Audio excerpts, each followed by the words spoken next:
வணக்க மக்களே, welcome to the fences show. இன்னைக்கு ஷோல நம்ம பார்க்க போறது பரி த டெவில் அப்படின்ற இங்கிலீஷ் மூவியோட ரிவ்யூ. இந்த படம் பிரைம்ல தமிழ் டப்பிங்கோட அவைலபிளா இருக்கு. இந்த படம் சிங்கிள் ஷாட்ல எடுக்கப்பட்ட ஒரு ஹாரர் மூவி. படத்தோட ஸ்டார்ட்டிங்லேயே பார்த்தீங்கன்னா, ஒரு ஐசோலேட்டடான ஒரு ஹவுஸ் இருக்கு. அந்த வீடு வந்து பத்தி எரியுது. அதுக்குள்ளேருந்து ஒரு பொண்ணோட குரல் கேட்குது. இந்த சம்பவம் நடந்து 75 மினிட்ஸ்க்கு முன்னாடி என்ன ஆச்சு அப்படின்ற மாரி தான் கதை தொடங்குது. ஆக்சுவலா அந்த வீட்டுக்குள்ள ஜூலியா அப்படின்ற ஒரு நர்ஸ் வந்து இருக்காங்க. அவங்க எவ்லின் அப்படின்னு சொல்லப்படுற ஒரு வயசான லேடிய வந்து பார்த்துட்டு இருக்காங்க. அந்த லேடிக்கு டிமென்ஷியா இருக்கும். இன்ஃபாக்ட் அவங்க வாழ்க்கையில நெறைய சம்பவங்கள் நடந்திருக்கும். அவங்களோட பொண்ணு சாரா அப்படின்றவ இறந்து போயிருப்பா. அவள வந்து இவங்க அடிக்கடி நெனச்சிட்டு இருப்பாங்க.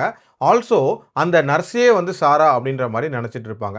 இப்படிப்பட்ட சூழ்நிலையில அந்த வீட்ல ராண்டல் அப்படின்னு சொல்லப்படுற ஒரு நபர் வராரு. அவர் வந்ததுக்கு அப்புறம் என்ன மாதிரியான சம்பவங்கள் நடக்குது? அந்த வீட்டுக்குள்ள புதைஞ்சு கிடக்கிற மர்மங்கள் என்ன? அந்த ஃபேமிலி சீக்ரெட்ஸ் என்னென்ன? அமானுஷங்களா அந்த வீட்ல வெளிப்படுறது என்னென்ன? டுவர்ட்ஸ் எண்ட் யாருக்கு என்ன ஆகுதுன்ற மாரி நெறைய விஷயங்கள சொல்லக்கூடிய ஒரு படம் தான் இந்த படம். ஒரு சிங்கிள் ஷாட்ல ஹாரர் மூவியா அப்படின்றதே ஒரு இன்ட்ரஸ்டிங்கான விஷயமா இருந்துச்சு.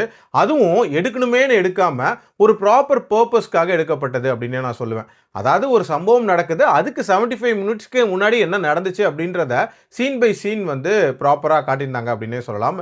அதுல ஹாரர் ஜெனரேஷன் அப்படின்றது எப்படி சாத்தியம் அப்படின்ற ஒரு கேள்வி இருந்துச்சு. பட் உண்மையிலேயே ரொம்ப நீட்டா அட்டெம்ப்ட் பண்ணியிருந்தாங்க அப்படின்னே சொல்லலாம்.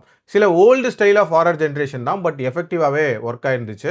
அதே மாரி இந்த படத்துல அந்த ராண்டல் அப்படின்றவரோட என்ட்ரிக்கு அப்புறமாட்டு என்ன மாதிரியான சம்பவங்கள் நடக்க போகுது அப்படின்ற ஒரு எதிர்பார்ப்பு நல்லாவே பில்ட் ஆச்சு. பட் போக போக நம்ம எதிர்பார்த்த மாதிரியான ஒரு ஃப்ளோலயே போய் தான் முடிஞ்சுச்சு அப்படின்னே சொல்லலாம். இன்ஃபேக்ட் கிளைமேக்ஸ் அப்படின்றதெல்லாம் ஒரு ஆர்டினரியான ஒரு வேல முடிச்ச மாரி தான் இருந்துச்சு. இன்னும் கொஞ்சம் ட்விஸ்ட் அண்ட் டர்ன்ஸோட இன்னும் கொஞ்சம் புதுமையான விஷயங்கள் கதையில ஏதாவது கொண்டு வந்திருக்கலாம். பட் மேக்கிங் வைஸ் ரொம்பவே நீட்டா இருந்துச்சு. கண்டிப்பா ஒன்ஸ் ட்ரை பண்ணி பார்க்குற மாதிரியான ஒரு படம் தான். என்னோட ரேட்டிங் 3 அவுட் ஆஃப் 5. அடல்ட் கண்டென்ட்ட பொறுத்தவரைக்கும் கோரினஸ் அப்படின்றது ஆங்காங்கே இருக்கும். மத்தபடி பார்க்கலாம். மீண்டும் அடுத்த விமர்சனத்தில் சந்திக்கிறேன். நன்றி, வணக்கம்.